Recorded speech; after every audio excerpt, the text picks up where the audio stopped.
ထိုင်းမှာနေတာကြာကျင်တာထက်ကြာလှပြီးမသေးခင်တော့မိတ်ဆွေထိုင်းတွေကိုပြောခဲ့ခြင်းတဲ့စကားတွေကတော့တစ်ကြက်ကပ်ပန်းလဲငါပြန်တော့မယ်ဖုံကြက်ကပ်ပန်းလဲဖုံဆိုတာကျွန်တော်ကပ်ဆိုတာပြန်တာတချို့ကကလပ်လို့လည်းပြောတယ်ဘန်းဆိုတာရွာပေါ့ကြက်လို့ရှေ့မှာဘာလို့ခံပြောလဲဆိုတော့တခုခုလောက်တော့မယ်ဆိုရင်ကြက်ဆိုတာကအရှိမခံပေးရတယ်ဥပမာသုံးပြမယ်ကပ်လဲပြန်ပြီးကြက်ကပ်လဲဆိုတာကပြန်တော့မယ်ဖုံကြက်ကပ်ပန်းလဲဆိုတော့ရွာပြန်တော့မယ်အဲ့လိုပြောပြီးပြန်သွားလိုက်တော့အလွမ်းပြေရင်ပြန်တက်လာနှစ်ဘန်းမွန်စငတ်ဆုတ်လဲငါတို့တိုင်းပြည်ရရွာတွေငြိမ်းချမ်းသွားပြီးအေးချမ်းသွားပြီးဘန်းမွန်ဆိုတာကမြို့တွေရွာတွေစငတ်ဆုတ်ဆိုတာငြိမ်းချမ်းသွားပြီးထိုင်းနိုင်ငံတော်တချင်တဲ့ကထိုင်းနီရစငတ်ဆိုတာအဲ့ဒါထိုင်းတွေကငြိမ်းချမ်းတာကိုကြိုက်တယ်တဲ့စငတ်ပြောလိုက်ကြရအောင်လေဘန်းမွန်ခုံလောင်စငတ်ဆုတ်လဲဘန်းမွန်ခုံလောင်ငါတို့မြို့ရွာတွေတို့မဟုတ်ငါတို့နိုင်ငံပေါ့စငတ်ဆုတ်လဲ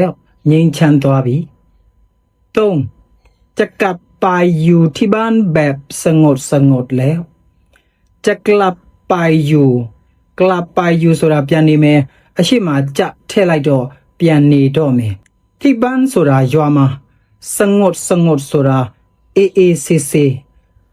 แบบสงบဆိုပြီးတော့အရှိမแบบဆိုတာကိုခံထားတာကတော့နေရတော့မဲ့ပုံစံကိုပြောတာဥပမာစငတ်ဆိုတာကအေးဆေးแบบထည့်လိုက်တော့အေးအေးဆေးဆေးလေးပဲဆိုတဲ့သဘောအဲ့ဒီလိုแบบ9ဆိုတာကြားဘူးလားဘယ်လိုမျိုးလေးလဲလို့မေးတာအသုံးများတယ်မှတ်ကြပါခင်ဗျာလိုက်ပြောပါแบบ9ဘယ်လိုမျိုးလဲတဲ့အခုแบบစငတ်ဆိုတာကတော့အေးအေးဆေးဆေးလေးပဲဆိုတဲ့သဘောจะกลับไปอยู่ที่บ้านแบบสงบแล้วရွာမှာအေးအေးဆေးဆေးပဲပြန်နေတော့မယ်ပြောရတာရတာရှိလိုက်တာ3จะไม่กลับมาประเทศไทยอีกแล้วဘယ်တော့မှထိုင်းကိုပြန်မလာတော့ဘူးဘယ်တော့မှထိုင်းကိုပြန်မလာတော့ဘူးไม่กลับมาကမပြန်လာဘူးจะထည့်လိုက်တော့မပြန်လာတော့ဘူးประเทศไทยကထိုင်းနိုင်ငံပေါ့จะไม่กลับมาประเทศไทยอีแล้วဆိုတာကနောက်တစ်ခါလို့အလေးနဲ့ပြုတ်လိုက်တာထိုင်းတွေပြောတာကြားဘူးလားอีแล้วဆိုတာလေလောက်ပြန်ပြီးဆိုပြီးတော့သူတို့ကလေးကိုဆိုရင်อีแล้ว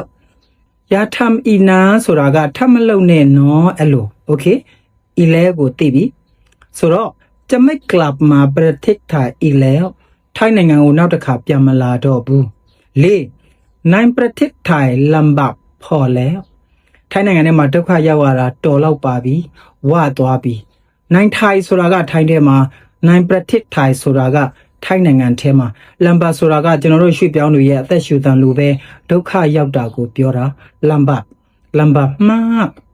အမျိုးတော့ကပေါင်းစုံရဲ့ရွာလဲနေတာလမ်ဘာ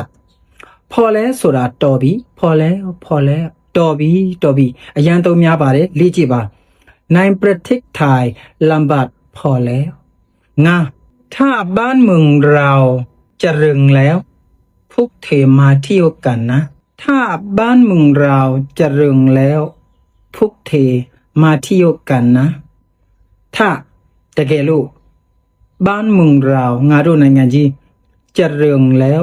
တိုးတက်ချမ်းသာတဲ့အခါพวกเธอနင်တို့တွေมาเที่ยวกันนะလာလေကြအောင်နော်